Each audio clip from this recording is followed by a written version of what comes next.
Okay, let's start with our notes for this unit that's all about gases. And so when we go through these notes, the thing that you want to keep in mind is that we are talking specifically about gases.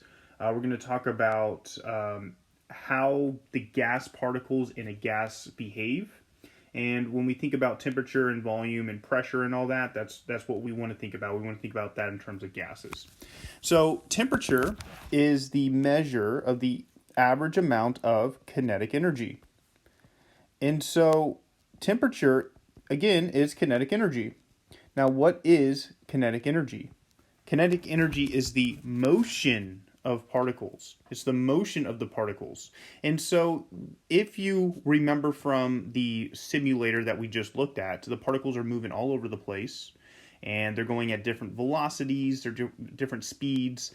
And as you increase the temperature, they actually start to move faster. And so temperature literally is just how fast the particles are moving or how much they're vibrating. And so if you think about like a stove, when a stove gets really hot, literally what that means is the particles are vibrating more. They have more motion.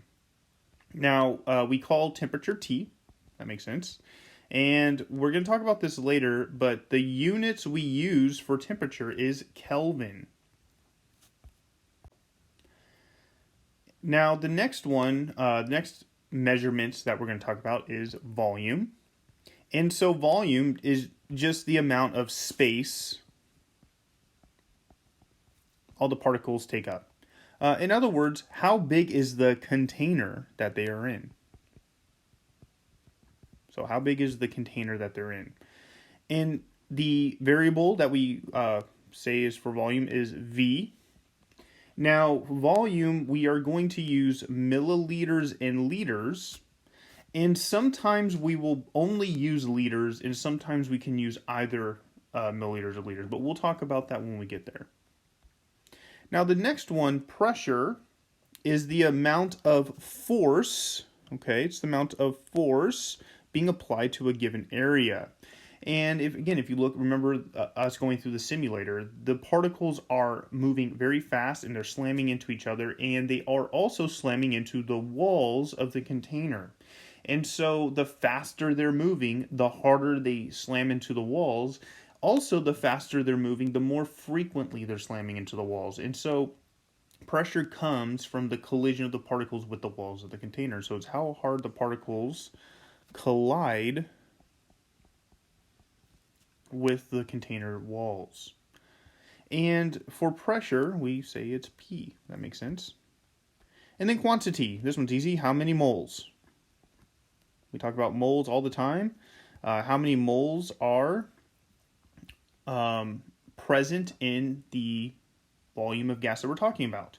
And so moles, now we say moles is in, like Nancy, and again we deal with moles. Also, when we talk about pressure, there's 3 types of pressure that we deal with. We deal with atmospheres, kilopascals, and millimeters of mercury. And so we'll talk more about those units as we go, but those are the 3 units that we will deal with. And those might be a little unfamiliar, but we'll start talking about those more as we go through.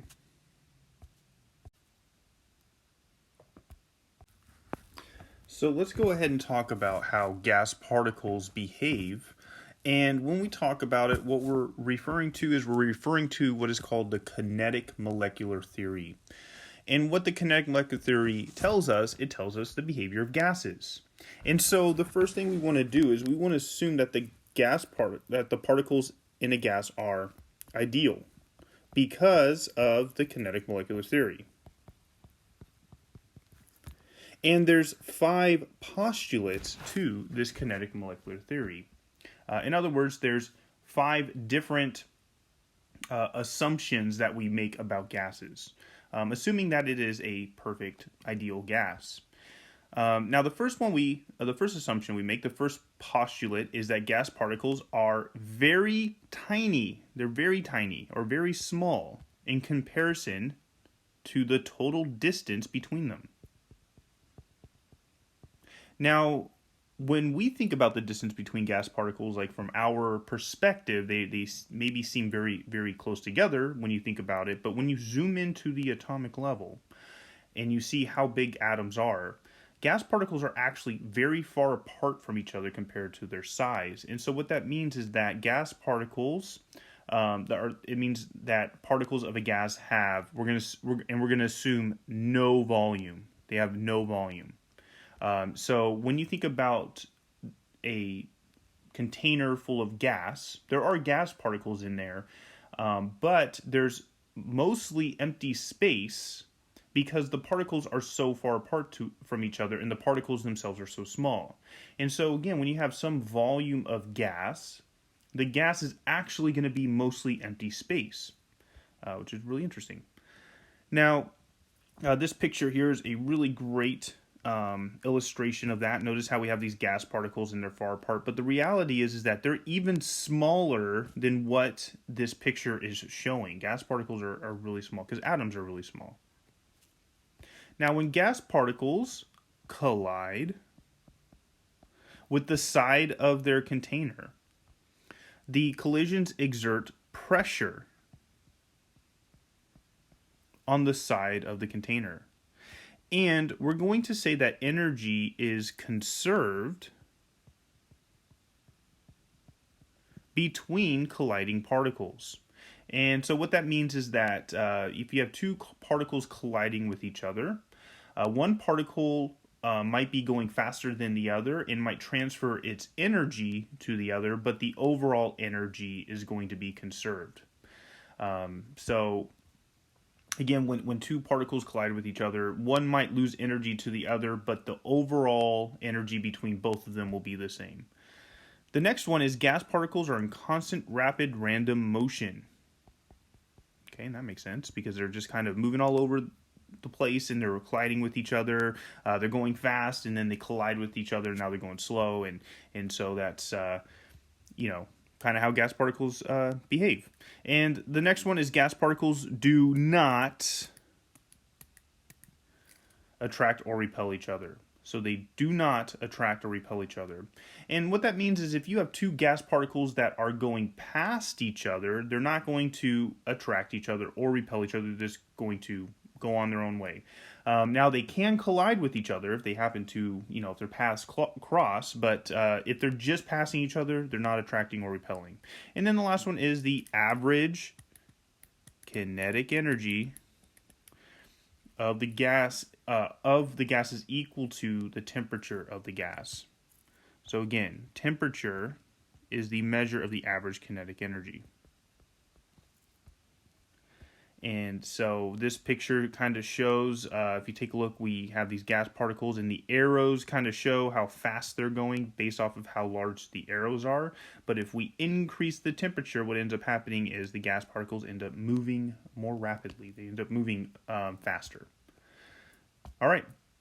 Now we're going to talk about temperature for a moment because we use a different unit of temperature that you probably haven't seen before. That's not very commonly used in our normal everyday life. And what we use something called the Kelvin scale. And what the Kelvin scale does is if you think about the fact that temperature is the measure of the motion of the particles, and as you heat up a substance, the particles start to move faster, and as you cool off a substance, the particles start to move slower. Well, if you continually cool down a substance, what will end up happening is you will get to a point where the particles stop moving.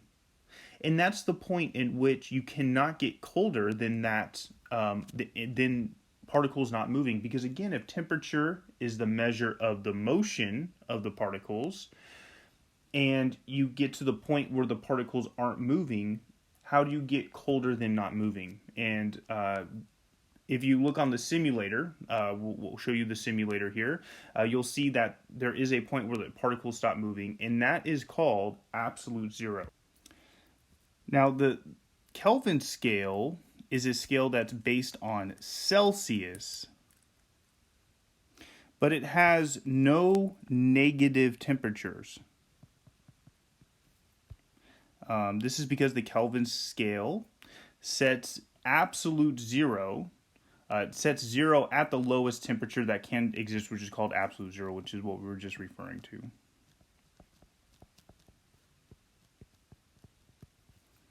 And so again, absolute zero occurs when the particles stop, when there's no more motion in the particles, and you cannot get any colder than that. And it turns out that this temperature happens to occur at negative 273 degrees Celsius. And so absolute zero occurs at this temperature. And this is the coldest anything can ever possibly get, and you cannot get colder than that.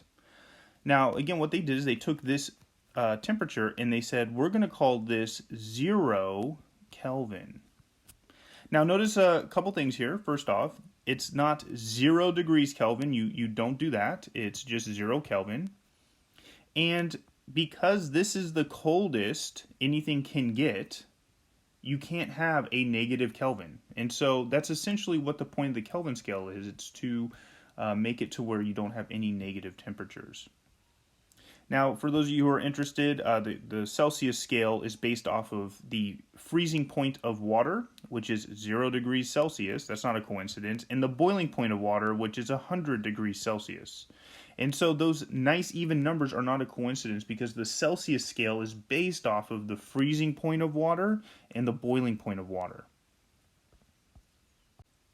Now, for everything we do in this unit, what we're going to do is we're going to be using the Kelvin scale.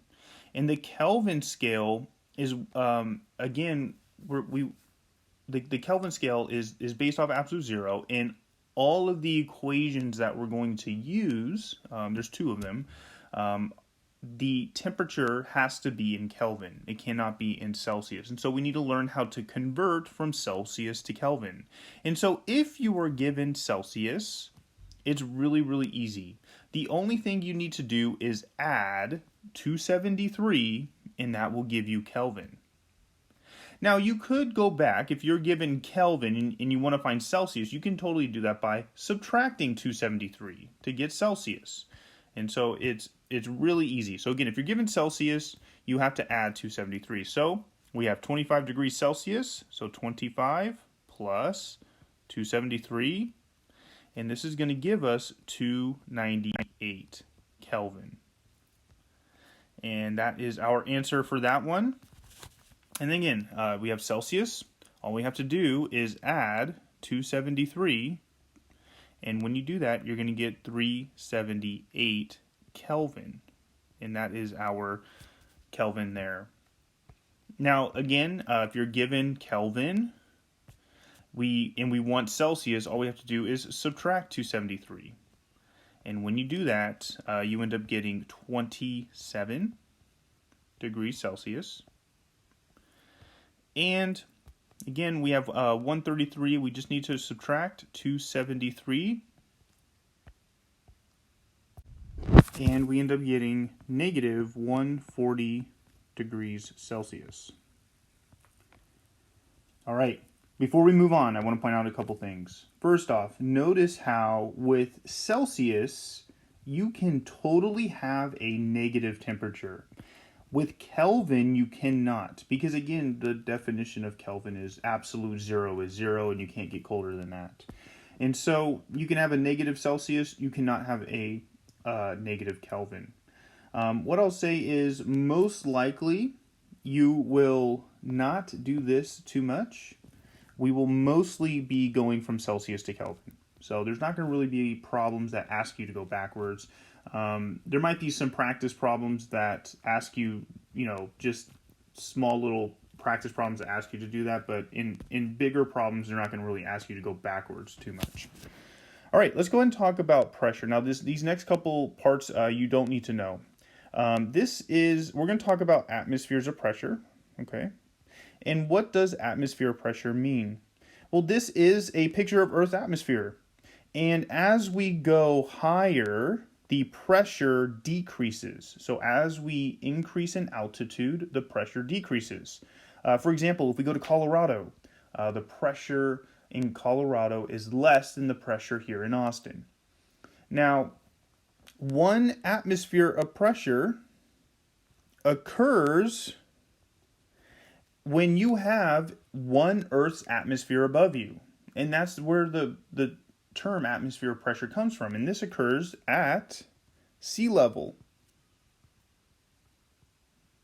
Now, as you go up, as you climb a mountain, as you go up in an airplane, you're increasing your altitude, you're going up, and your pressure is going down because you do not have as much pressure above you. It's kind of like a swimming pool. If you dive deep in a swimming pool, what ends up happening is in a really deep swimming pool, you can feel the pressure in your ears because as you go deeper, there's more water above you, meaning that there's more pressure.